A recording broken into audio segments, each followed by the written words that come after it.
Bismillahirrahmanirrahim. Assalamualaikum warahmatullahi wabarakatuh. Alhamdulillahirrahmanirrahim. Jumpa lagi kita dalam pembelajaran daring kali ini dengan mata pelajaran pendidikan kewarganegaraan, masih dengan tema yang sama, yaitu keberagaman dalam Bhinneka Tunggal Ika. Nah, pada pertemuan ketiga kali ini kita akan membahas tentang saling toleransi, tepatnya pada unit 3, yaitu saling toleransi. Nah, sebelum masuk ke materi, sebelumnya saya ingin bertanya dulu nih, ada yang tahu nggak sih apa itu toleransi? Tentunya kata toleransi itu nggak asing, pasti pernah kalian dengar semua. Jadi apa sih itu toleransi? Toleransi itu adalah tenggang rasa atau sikap saling menghargai perbedaan antar satu dengan yang lainnya. Entah itu perbedaan dalam bentuk agama, suku, ras, budaya, dan perbedaan-perbedaan lainnya. Nah, jadi toleransi adalah sikap tenggang rasa atau saling menghargai perbedaan antara satu dengan yang lainnya. Nah, di sini coba kalian perhatikan gambar di bawah ini.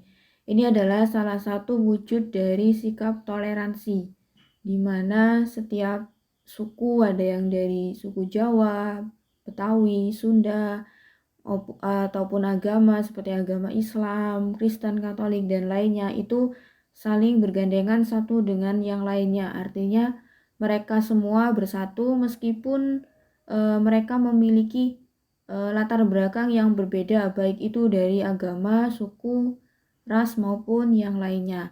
Nah, ini adalah salah satu contoh dari sikap toleransi yang harus kita ketahui.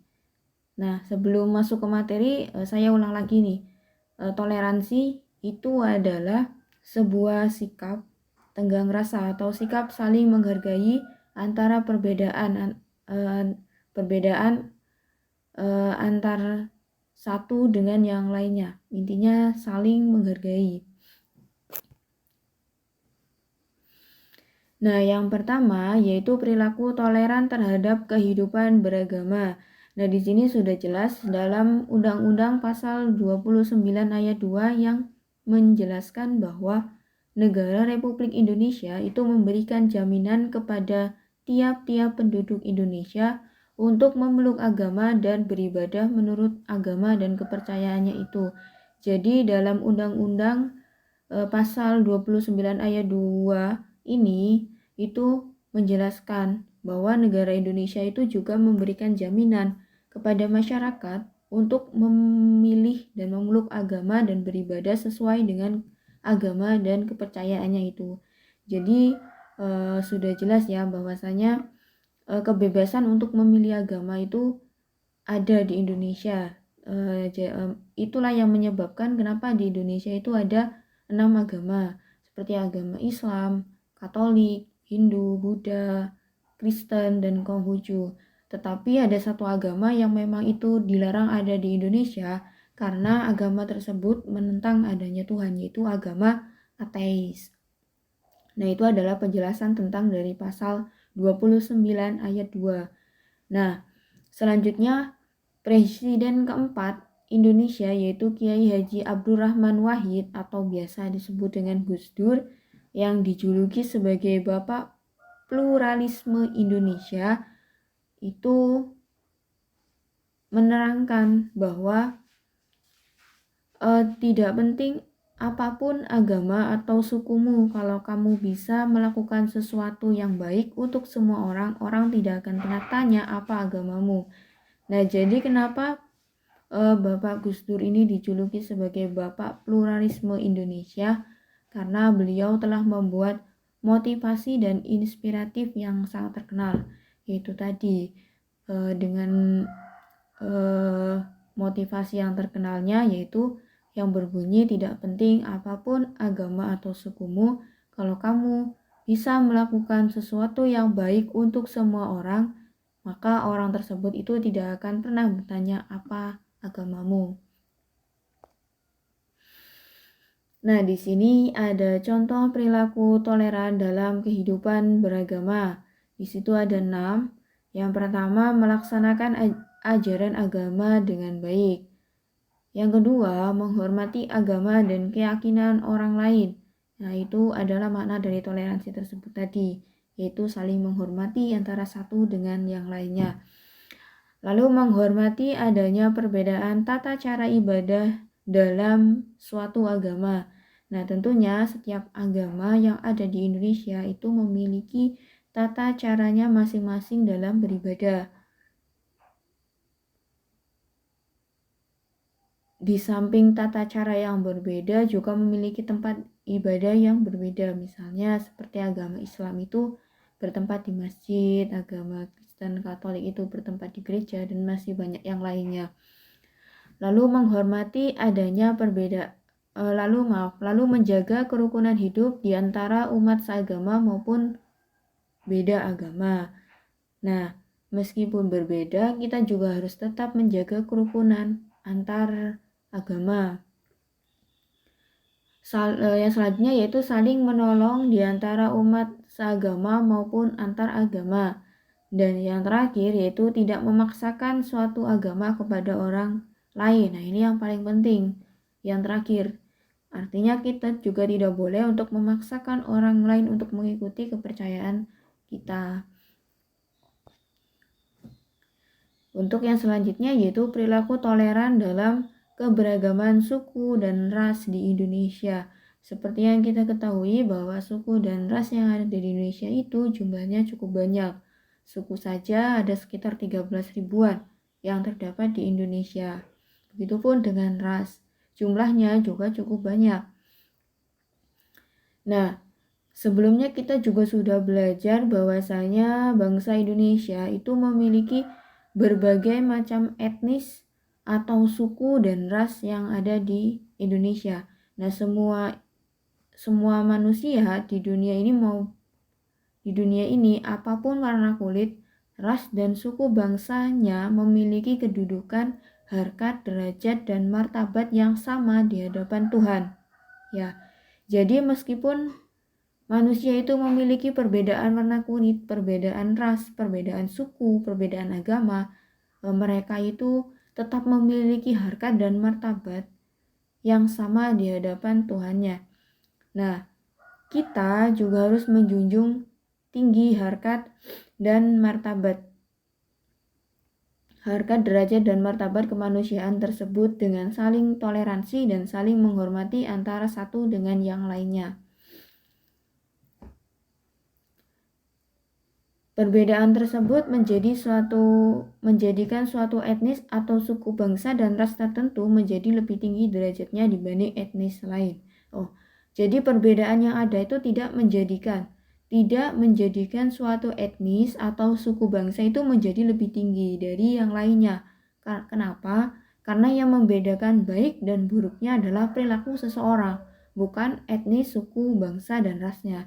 Nah, jadi kesimpulannya dalam perilaku toleran dalam keberagaman suku dan ras di Indonesia ini adalah perbedaan yang ada dalam etnis, ras, suku itu tidak menjamin yang paling tinggi, tetapi yang membedakan itu adalah perbuatan atau perilaku baik dan buruknya dari setiap etnis atau rasnya tersebut. Jadi bukan etnis atau rasnya perbedaan etnis atau rasnya yang menjadikan lebih tinggi, tapi adalah perilaku dari baik dan buruknya. Nah, itu adalah perilaku toleran dalam keberagaman suku dan ras di Indonesia. Selanjutnya yaitu perilaku toleran dalam keberagaman sosial budaya. Keberagaman dalam kehidupan sosial dan budaya bangsa Indonesia merupakan kekayaan luar biasa sebagai anugerah Tuhan Yang Maha Esa. Banyak orang asing yang mengagumi budaya Indonesia dan mempelajarinya dengan sungguh-sungguh budaya Indonesia. Sebagai bagian dari masyarakat Indonesia, kita juga dapat ikut berpartisipasi dalam menjaga dan melestarikan kebudayaan kita agar tidak punah. Nah, jadi seperti yang kita tahu bahwasanya Indonesia itu memiliki ragam budaya yang cukup banyak, terutama budaya-budaya yang ada di setiap daerahnya. Karena keragaman budaya, karena kekayaan budaya tersebut, maka orang asing pun tertarik untuk ikut mempelajari budaya Indonesia. Karena memang budaya-budaya yang ada di Indonesia itu cukup unik. Jadi hal tersebut yang menimbulkan daya tarik bagi warga asing untuk ikut belajar mempelajari budaya yang ada di Indonesia. Nah, kita sebagai warga Indonesia, gimana sih cara kita agar bisa tetap menjaga dan melestarikan budaya Indonesia? Tentunya ada banyak caranya. Di sini ada 5 cara. Yang pertama yaitu mengetahui keberagaman budaya yang dimiliki oleh bangsa Indonesia. Jadi kita tuh harus tahu budaya apa saja sih yang ada di Indonesia. Misalnya seperti budaya yang ada di daerah kita sendiri. Nah, yang kedua yaitu mengenali dengan baik ciri khas atau karakteristik budaya di daerahnya. Misal seperti di daerah Lampung nih, apa sih ciri atau karakter dari budaya Lampung ini? Terus yang selanjutnya yaitu mempelajari dan menguasai salah satu seni budaya yang disukai atau diminati. Misal seperti seni tari. Nah, di Lampung itu seni tarinya misalnya seni tari sembah. Nah, itu kita mempelajari itu. Yang selanjutnya yaitu merasa bangga terhadap kekayaan budaya bangsa Indonesia sendiri. Ya tentunya kita juga harus bangga memiliki budaya yang beragam. Dan yang terakhir yaitu mampu menyaring dan tidak mengikuti budaya asing yang bertentangan dengan nilai-nilai luhur bangsa Indonesia. Nah, ini juga penting karena kita juga harus menyaring budaya-budaya yang masuk ke Indonesia. Jadi kita tidak boleh sembarangan menerima tanpa adanya seleksi budaya-budaya yang ada di Indonesia. Kenapa? Karena nanti itu dapat mengganggu perkembangan budaya yang ada di Indonesia. Nah, sekian yang dapat saya sampaikan tentang materi saling toleransi. Nah, tadi kita coba ingat kembali tentang toleransi itu sendiri, yaitu sebuah sikap tenggang rasa. Artinya sikap saling menghargai perbedaan antara satu dengan yang lainnya. Seperti tadi ada toleransi dalam kehidupan agama, keberagaman agama, terus toleransi dalam keberagaman suku dan ras, ada juga toleransi dalam keberagaman budaya. Nah, tentunya kekayaan yang dimiliki oleh Indonesia harus kita lestarikan dan kita jaga agar dapat dinikmati terus oleh generasi-generasi yang akan mendatang. Nah, sekian yang dapat saya sampaikan. Diharapkan bagi kalian untuk dapat mengisi absen nanti dalam form yang telah disediakan, sekaligus untuk menjawab soal-soal latihannya di sana. Sekian. Apabila ada salah kata, saya mohon maaf dan kepada Allah saya mohon ampun. Saya akhiri. Wassalamualaikum warahmatullahi wabarakatuh.